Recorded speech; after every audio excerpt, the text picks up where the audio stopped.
Hello दोस्तों, मैं हूं रवि और स्वागत करता हूं आपका हमारे यूट्यूब चैनल तैयारी बूस्टर पर। दोस्तों, इस वीडियो में आज हम देखेंगे स्वतंत्रता संघर्ष से संबंधित प्रश्न। लेकिन इससे पहले आपके लिए एक ज़रूरी सूचना है कि आप हमारे चैनल पर अब क्विज भी दे सकते हैं, जिससे आपकी जीके और ज़्यादा स्ट्रॉन्ग हो। उसके लिए आप हमारे चैनल को सब्सक्राइब कर लीजिएगा। इससे आपके जो मोबाइल पर इस तरीके का इंटरफेस दिखेगा, जहाँ पर आप अपने पोल दे सकते हैं। साथ में ही आप कमेंट बॉक्स में उसके उत्तर जांच सकते हैं। तो चलिए वीडियो को स्टार्ट करते हैं। पहला क्वेश्चन देखिए, महात्मा गांधी कांग्रेस के अध्यक्ष किस अधिवेशन में चुने गए थे? तो ध्यान रखिएगा कि महात्मा गांधी केवल एक बार जो कांग्रेस का अधिवेशन हुआ था उसमें केवल एक बार अध्यक्ष चुने गए थे, और वो था बेलगाम अधिवेशन, जो कि 1924 में ईस्वी में हुआ था। अगला देखिए, गदर पार्टी की स्थापना कब और कहाँ हुई थी? तो ध्यान रखिएगा 1 नवंबर 1913 में सैन फ्रांसिस्को अमेरिका में गदर पार्टी की स्थापना की थी। अगला देखिए, गदर पार्टी का किसके नेतृत्व में बनी थी? तो ये लाला हरदयाल के नेतृत्व में बनी थी। अगला देखिए, गदर पार्टी के पहले अध्यक्ष कौन बने थे? तो गदर पार्टी के पहले अध्यक्ष कौन बने थे? सोहन सिंह भाकना। और किसके नेतृत्व में बनी थी? तो लाला हरदयाल के नेतृत्व में बनी थी। महात्मा गांधी को कैसर ए हिंद की उपाधि से कब नवाजा गया? तो महात्मा गांधी को कैसर ए हिंद की जो उपाधि थी उससे 1915 में नवाजा गया था।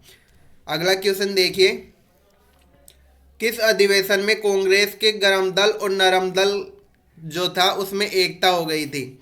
तो ध्यान रखिएगा 1916 में जो लखनऊ अधिवेशन हुआ था उसमें गरम दल और नरम दल के बीच वापस से एकता हो गई थी। अगला क्वेश्चन देखिए, मुस्लिम लीग और कांग्रेस ने मिलकर किस अधिवेशन में एक संयुक्त समिति की स्थापना की थी? तो ये 1916 का लखनऊ अधिवेशन ही था, जिसमें मुस्लिम लीग और कांग्रेस ने मिलकर एक संयुक्त समिति की स्थापना की थी। अगला क्वेश्चन देखिए, स्वशासन के लिए बाल गंगाधर तिलक ने किस संस्था की स्थापना की थी? तो होम रूल लीग की स्थापना की थी, और वो 1916 में पूना में की थी। अगला क्वेश्चन देखिए, एनी बेसेंट ने होम रूल लीग की स्थापना कब और कहाँ की थी? तो एनी बेसेंट ने होम रूल जो लीग की स्थापना की थी वो कब और कहाँ की थी? तो ये 1916 में की थी, सितंबर 1916 में मद्रास में। ध्यान रखिएगा, इन्होंने मद्रास में की थी एनी बेसेंट ने, और जो बाल गंगाधर तिलक थे उन्होंने पूना में की थी। अगला क्वेश्चन देखिए, एनी बेसेंट के नेतृत्व में स्थापित होम रूल लीग के प्रथम सचिव कौन थे? तो जो एनी बेसेंट ने होम रूल लीग बनाई थी उसके प्रथम सचिव कौन थे? तो वो जॉर्ज अरुंडेल थे। अगला क्वेश्चन देखिए, भर्ती करने वाला सार्जेंट किसे कहा जाने लगा था? यानी कि भर्ती करने वाला सार्जेंट किसको कहा जाने लगा था? तो ये महात्मा गांधी जी को कहा जाने लगा था, क्योंकि प्रथम विश्व युद्ध के दौरान गांधी जी ने लोगों को सेना में भर्ती होने की अपील की थी। गांधी जी ने प्रथम विश्व युद्ध के दौरान जो भारत के लोग थे उन्हें सेना में भर्ती होने के लिए प्रोत्साहित किया था, इसलिए उन्हें भर्ती करने वाला सार्जेंट कहा जाने लगा था। अगला क्वेश्चन देखिए, साबरमती आश्रम की स्थापना किसने की थी? तो साबरमती आश्रम की स्थापना महात्मा गांधी ने की थी, और साबरमती आश्रम कहाँ है? तो ये गुजरात में है, ध्यान रखिएगा। अगला क्वेश्चन देखिए, महात्मा गांधी ने साबरमती आश्रम की स्थापना कब और कहाँ की? तो महात्मा गांधी ने साबरमती आश्रम की स्थापना कहाँ की थी? तो वो गुजरात में की थी, अहमदाबाद जिले में। और देखिए कब की थी? तो 1916 में की थी। अगला देखिए, चंपारण आने के लिए गांधी जी को किसने प्रेरित किया था? तो चंपारण जो आंदोलन हुआ था, तो वहाँ चंपारण आने के लिए गांधी जी को किसने प्रेरित किया था? तो बिहार के किसान नेता थे राजकुमार, उन्होंने चंपारण आने के लिए गांधी जी को प्रेरित किया था। अगला देखिए, सत्याग्रह का सर्वप्रथम प्रयोग गांधी जी ने कहाँ किया? तो सत्याग्रह का जो सर्वप्रथम प्रयोग था गांधी जी ने दक्षिण अफ्रीका में किया था। ध्यान रखिएगा, दक्षिण अफ्रीका में सत्याग्रह का सर्वप्रथम प्रयोग किया था। अगला क्वेश्चन देखिए, भारत में सत्याग्रह का सबसे पहले प्रयोग गांधी जी ने कहाँ किया? तो गांधी जी ने सत्याग्रह का सबसे पहले प्रयोग भारत में चंपारण बिहार में किया था।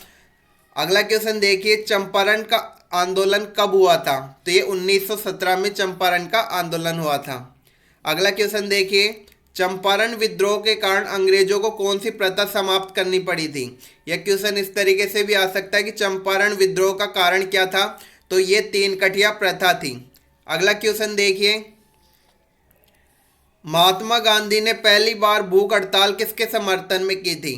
तो ये 1918 में अहमदाबाद के मिल मजदूरों के हड़ताल के समर्थन में महात्मा गांधी ने भूख हड़ताल की थी। ध्यान रखिएगा, पहली बार भूख हड़ताल अहमदाबाद में मिल मजदूरों के हड़ताल के समर्थन में 1918 में।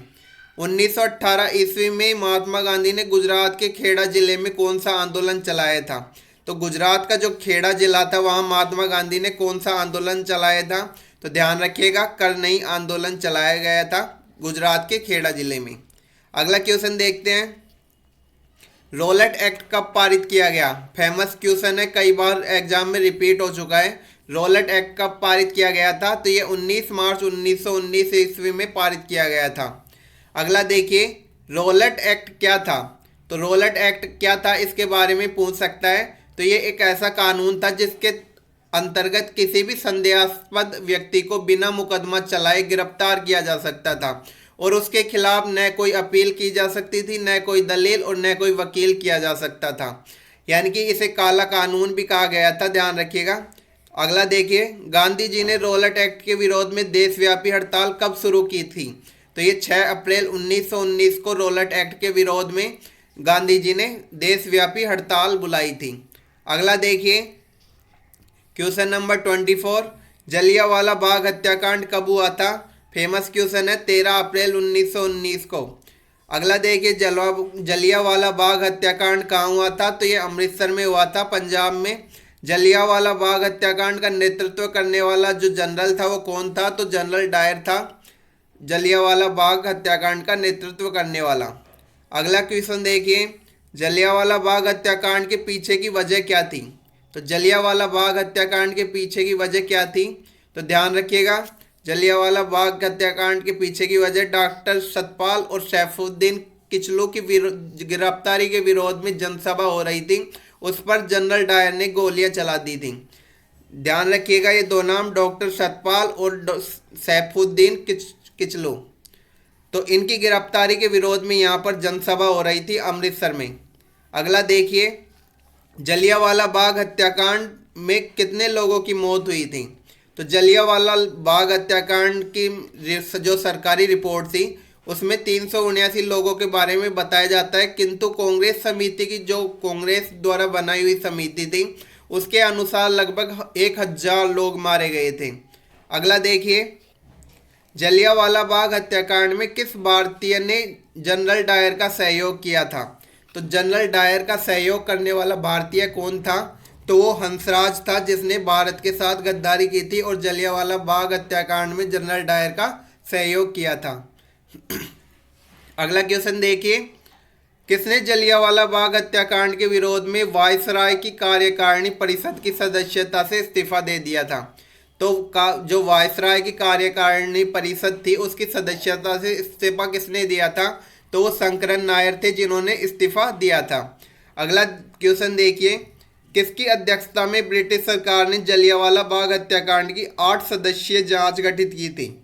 तो ये लॉर्ड हंटर की अध्यक्षता में 8 सदस्यीय जांच समिति गठित की गई थी। अगला क्वेश्चन देखिए,